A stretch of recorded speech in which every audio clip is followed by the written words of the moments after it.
السلام عليكم ورحمة الله وبركاته. أهلا بكم حبايبي معايا في قناة أوردر حلو حادق. النهاردة بأمر الله هنعمل معمول التمر حلو جدا جدا يا جماعة. التمر والملبن حلو جدا وطريقته سهلة أو أي حد يقدر يعملها وإن شاء الله مضمونة. يلا حبايبي عشان نشوف هنعمله ازاي مع بعض. عشان نعمل المعمول بتاعنا النهاردة محتاجين عندي هنا حوالي كيلو دقيق، وعندي هنا نص كيلو سمنة، وعندي فانيليا او محلب او ماء ورد. ماشي حبايبي، هبتدي اول حاجه انا هحط دقيق، هحط عليه رشه ملح، بسم الله كده اهو، رشه كده خفيفه ملح. وبعد كده هحط الفانيليا او زي ما قلت لكم المحلب المطحون او ماء ورد، بسم الله كده اهو. وبعد كده هبتدي احط السمنه بتاعتي، نص كيلو سمنه. طبعا انا يعني مدفياها شويه عشان هي طبعا الدنيا ساقعه فكانت ماسكه كده، علشان ده يسهل لي جدا ان اخلطها مع الدقيق. ماشي يا حبايبي، غير لما تبقى ايه ماسكه كده اهو حبايبي. هبتدي بقى اخلطها كويس مع الدقيق زي الكحك كده، بسم الله كده اهو. هخلي كل حبيبات الدقيق تتشرب السمنه بتاعتي كده اهو.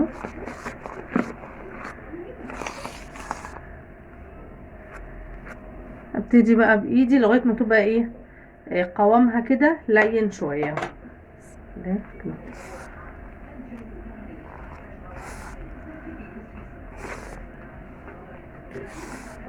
اخلط كويس يا حبايبي وبعد كده هوريها لكم.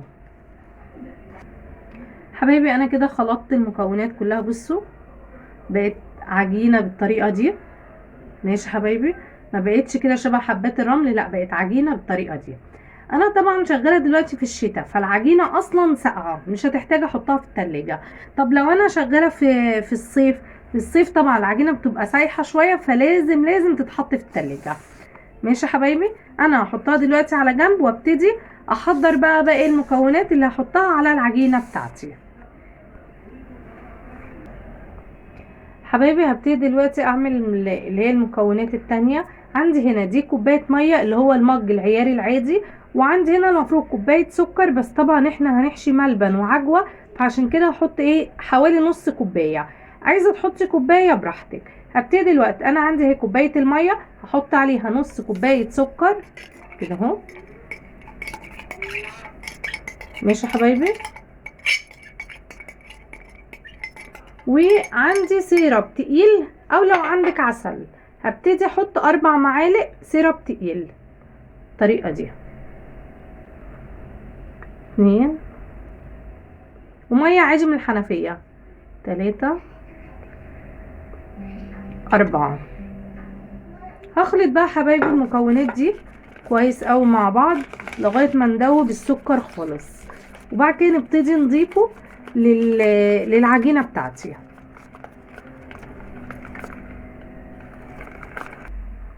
حبايبي انا عندي اهو العجين بتاعي، انا خلطت المكونات كويس اهو مع بعض. هبتدي اضيف بقى المكونات ديت للمكونات العجين يعني كده اهو، وابتدي اخلطهم كويس قوي مع الدقيق. ماشي يا حبايبي، هتبقى عجينه طريه جدا كده اهو. هخلط كويس يا حبايبي وبعد كده هوريها لكم تبقى عامله ازاي. حبايبي انا كده العجينه بتاعتي تمام. عايزه اقول لكم بصوا طريه جدا جدا، ده القوام المظبوط بتاعنا، طري جدا جدا جدا. ماشي يا حبايبي، هبتدي دلوقتي احضر الملبن والعجوه بتاعتي. احط العجينه كده على جنب. طبعا زي ما قلت لكم لو الدنيا حر لازم تحطيها في التلاجة، لازم عشان تمسك نفسها. لو الدنيا ساقعه ممكن تشتغلي عادي. عندي الملبن والعجوه، انا عندي العجوه هنا حاطه عليها معلقه سمنه وشويه قرفه وعجناها كويس. وده الملبن بتاعي، لازم طبعا تحطي في ايدك شويه زيت وتبتدي تشتغلي في الملبن. هبتدي يا حبايبي انا عندي المكبس ده اللي هو اشكال. ماشي يا حبايبي، عايزه اقول لكم لو يعني حلو جدا، لو ما عندكيش تقدري تعمليها مدوره عادي زي اللي بتتباع في الافران، بتبقى مدوره من غير شكل. ماشي يا حبايبي، عندي حبايبي عايزه اقول لكم ان المكبس لو حسيتيه بيلزق تقدري تحطي له شويه دقيق. بصوا حاجه كده بسيطه قوي، تحطي كده اهو وتبتدي يعني ايه تجيبيها في المكبس كله. بالطريقه دي عمرها ما هتلزق في العجين وهتبقى حلوه جدا، والزياده هنزله كده في الطبق. ماشي يا حبايبي. هبتدي بقى اخد جزء من العجين طبعا حسب الحجم اللي انت عايزاه كده اهو. بص حبايبي كده اهو، اعملها كده مدوره، وبعد كده ابتدي اجوفها بالطريقه دي عشان احط الحشو بتاعتي. ممكن تحطي اي حشوه انت عايزاها براحتك خالص كده اهو. احط مثلا هنحط ملبن، هبتدي اقفلها بالطريقه دي كده اهو واكورها تاني. اهم حاجه ان العجينه يا جماعه ما ينفعش تسخن علشان تطلع الشكل مظبوط. هبتدي احطها في المكبس بتاعي كده اهو. ماشي يا حبايبي. ومثلا انا هعملها لكم كده على رخام عشان تبقى واضحه. ادي كده اهو، بسم الله. بصوا حبايبي اهو الشكل واضح جدا وسهل قوي. هجيب بقى الصاج بتاعي وهبتدي اعمل مدورات، وبعد كده اعملها بالمكبس وهوريها لكم. حبايبي انا حشيت العجين بتاعي بالطريقه دي ملبن وعجوه. هبتدي زي ما قلت لكم ده الشكل بتاع المكبس بتاعي، وحاطه فيه رشه دقيق. هبتدي كده اهو، بسم الله. ماشي يا حبايبي.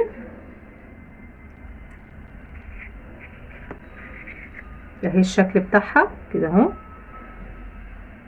وتسيبي مسافه بين كل واحده والتانيه، مسافه بسيطه يعني.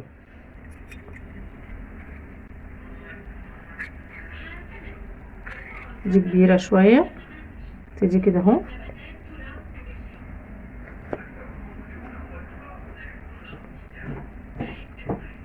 اهي يا حبايبي كده.